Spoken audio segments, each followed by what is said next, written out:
This channel does not promote any violent, harmful, or illegal activities. All content provided by this channel is meant for an educational purpose only. পরে খবরে আসি, হিসেব দাও অনুদান নাও। পুজো অনুদান মামলায় স্পষ্ট নির্দেশ কলকাতা হাইকোর্টের। গত বছরের হিসেব জমা না দেওয়ায় এবার শিলিগুড়ির 3টি পুজো কমিটিকে কালো তালিকাভুক্ত করা হয়েছে। আদালতের নির্দেশের পর আপাতত অনুদান বিতর্কে ফুল স্টপ। বাঁশ পোতার কাজ চলছে, প্রস্তুতি জোর কদমে, হাতে আর সময় নেই। কিন্তু শিলিগুড়ির কাশ্মীরি কলোনির পুজো এবার হবে তো? কারণ কলকাতা হাইকোর্ট কালো তালিকাভুক্ত করেছে এই পুজো কমিটিকে। শিলিগুড়ির আরও দুটো পুজো কমিটিও ব্ল্যাকলিস্টে। আকাশে বাতাসে পুজো পুজো গন্ধ টের পাওয়া যাচ্ছে, কিন্তু যত না পুজোর গন্ধ, তার থেকেও বেশি যেন বিতর্কের গন্ধ। অনুদান বিতর্ক, হাইকোর্টে মামলা। সরকারি অর্থের অপব্যবহার হচ্ছে, উপযুক্ত জায়গায় খরচ হচ্ছে না, জনগণের টাকা পুজো কমিটিগুলোকে বিলিয়ে দিচ্ছে রাজ্য সরকার। শুনানির একাধিক ধাপ পার করে বুধবার আদালতের করা নির্দেশ, হিসেব দাও অনুদান নাও।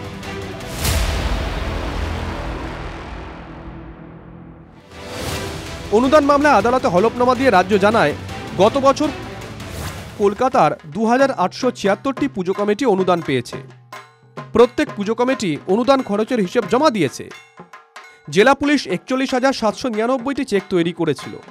এর মধ্যে 41,795টি পুজো কমিটি অনুদান গ্রহণ করে। অনুদান নেয়নি 4টি ক্লাব। খরচের হিসাব দিয়েছে 41,792টি পুজো কমিটি। শিলিগুড়ির 3টি পুজো কমিটি খরচের হিসেব দেয়নি। রাজ্যের হলফনামা ও বাদী বিবাদী পক্ষের সওয়াল শোনার পর কলকাতা হাইকোর্টের নির্দেশ, যে ক্লাব বা পুজো কমিটিগুলো খরচের হিসেব দিয়েছে শুধু তারাই অনুদান পাবে। নির্দিষ্ট সময়ের মধ্যে ইউটিলাইজেশন সার্টিফিকেট জমা দিতে হবে। টাকার হিসেব না দিলে অনুদান আর নয়। 59 ইয়ার্স ওল্ড পুজোর তো কোনো কারণবশত হয়ে গেছে। তারপর যখন থানার থেকে নোটিশ আসলো যে বিল জমা দেওয়া হয়নি, তখন আমরা তড়িঘড়ি গিয়ে বিলটা আমরা সাবমিট করেছি। গত এক বছরে দেওয়া হয়ে না, গত এক বছরে দেওয়া হয়ে ওঠেনি। বর্তমানে যে সরকার আছে তারা বলে টাকা নেওয়া এবং খরচা করা এটা আমাদের অধিকারের মধ্যে পড়ে, কিন্তু হিসাব দেওয়াটা আমাদের অভ্যাসের মধ্যে পড়ে না। স্বাভাবিকভাবেই যারা পুজো করেছে তারা হিসাব দেয়নি, আর হিসাব না দিতে পারার জন্যই তো টাকাটা দেওয়া। সরকার পুজো কমিটিগুলিকে যে অনুদান দেয় তার হিসাব নেয়ার পুরো পদ্ধতিও সরকার সিরিয়াসলি পালন করে। পশ্চিমবঙ্গে মমতা ব্যানার্জি পুজো ইকোনমিটায় টাকা দিলে সেটা খারাপ, আর মমতা ব্যানার্জিকে নকল করে মহারাষ্ট্রে যদি টাকা দেয় গণেশ পুজোয়, তাহলে সেটা ভালো। শিলিগুড়ির 3টি পুজো কমিটি এবার পুজোর অনুদান পাবে না। আদালতের নির্দেশ সেই কথাই বলছে। পুজো উদ্যোক্তারা এবার থেকে কি অ্যালার্ট মোডে? Bureau report, TV9 Bangla. স্কুলের মিড ডে মিলে কি খাওয়ানো হচ্ছে সেদিকে কি আদৌ প্রশাসনের যথাযথ নজর আছে? এই প্রশ্নটা কেন করছি জানেন তো? তার কারণ জানতে হলে আপনাকে যেতে হবে জামুরিয়াতে। সেখানে একটি স্কুলে মিড ডে মিলে পচা মাংস রান্নার অভিযোগ। কটু গন্ধে অন্তত 30 জন পড়ুয়া অসুস্থ হয়ে পড়ে বলে গ্রামবাসীরা দাবি করছেন। প্রধান শিক্ষক কাঠগড়ায়, কোথাও কোনো অভিসন্ধি নেই তো?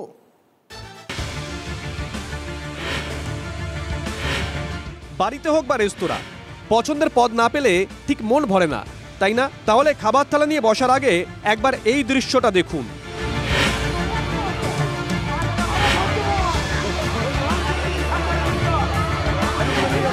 পশ্চিম বর্ধমানের জামুরিয়ার বেলডাঙ্গা আদিবাসী প্রাথমিক বিদ্যালয়ের বাচ্চাগুলোর এই অবস্থা কিভাবে হলো জানেন?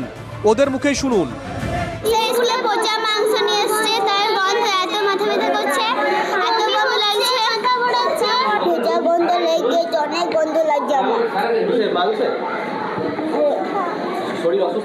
তিরিশ জন থেকে 35 জন বাচ্চা অসুস্থ হয়ে গেছে, মাথা ঘোরাচ্ছে, কেউ বমি করছে।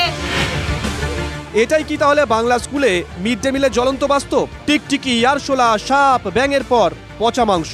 কাঠগড়ায় প্রধান শিক্ষক, তিনি ওই মাংস এনে রান্না করেছিলেন বলে অভিযোগ।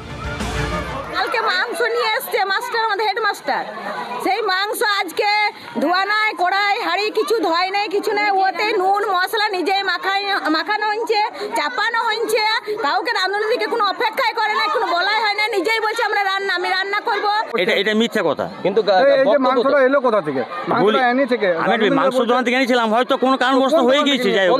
এবার একটা নির্দিষ্ট আমি জানি না, কিন্তু ও সব ছাত্রই ঠিক আছে। কিন্তু আপনার চোখের সামনে না, আমি চোখের সামনে আমি এখন দেখিনি এটা। পড়ুয়াদের অসুস্থ হওয়ার খবর পেতেই ছুটে আসেন অভিভাবকরা, শুরু হয় বিক্ষোভ।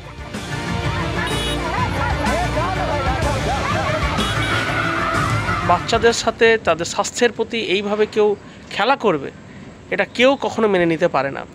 তাই প্রশাসনের কাছে আমাদের আবেদন, সব দিক খতিয়ে দেখে এর ব্যবস্থা গ্রহণ করা হোক। কেন্দ্র সরকার থেকে যে সমস্ত টাকা এই বাচ্চাদের জন্য দেওয়া হচ্ছে, যে পরিমাণে খাবার দেওয়া উচিত সেই পরিমাণে খাবার এই বাচ্চাদের কাছে আসছে না। তার কারণ এখানে তৃণমূলে যারা নেতা মন্ত্রী তারা আছে, তারা এখানেও কাটমানি চাইছে। কোথাও মিড ডে মিলে পড়ুয়াদের ইলিশ খাওয়ানো হলে ফলাও করে প্রচার করা হয়। জনপ্রতিনিধিরা স্কুল পরিদর্শনে গিয়ে মিড ডে মিল চেখে দেখলে ভিড় জমে যায়। কিন্তু পড়ুয়াদের মিড ডে মিলে কি দেওয়া হচ্ছে, তার গুণগত মান কতটা, নিত্য তা পরীক্ষা করার পরিকাঠামো আছে কিনা, সেসব নিয়ে আর কতজনই বা মাথা ঘামায়। ঘটনার কি জন্য কি পুরা কোনো পদক্ষেপ নেওয়া হবে? আজকে যে ঘটনা ঘটেছে এই একটা তো প্রতিকার করতেই হবে, আগে ভবিষ্যতে না হয় সে চেষ্টা করতে। মিড ডে মিলে এই মুহূর্তে দুই সরকারের অবদান। প্রাক প্রাথমিকে পড়ুয়া পিছু 6 টাকা 78 পয়সা এবং উচ্চ প্রাথমিকে 10 টাকা 17 পয়সা। স্কুল ছুট কমানোর লক্ষ্যেই দেশে চালু হয়েছিল মিড ডে মিল। মনে হতে পারে এই মাগ্গি গন্ডার বাজারে এ টাকায় কি বা হয়, কিন্তু কি জানেন তো, গরিব বাড়ির বাচ্চা ছেলে মেয়েগুলোর কাছে এই খাবারটাই অমৃতের সমান। মনে হয় নাকি ওদের কথা ভেবে, দেশের ভবিষ্যতের কথা চিন্তা করে মিড ডে মিলের ক্ষেত্রে আরো সতর্ক হওয়া উচিত প্রশাসনের। পশ্চিম বর্ধমান থেকে চন্দ্রশেখর চট্টোপাধ্যায়ের রিপোর্ট, TV9 বাংলা।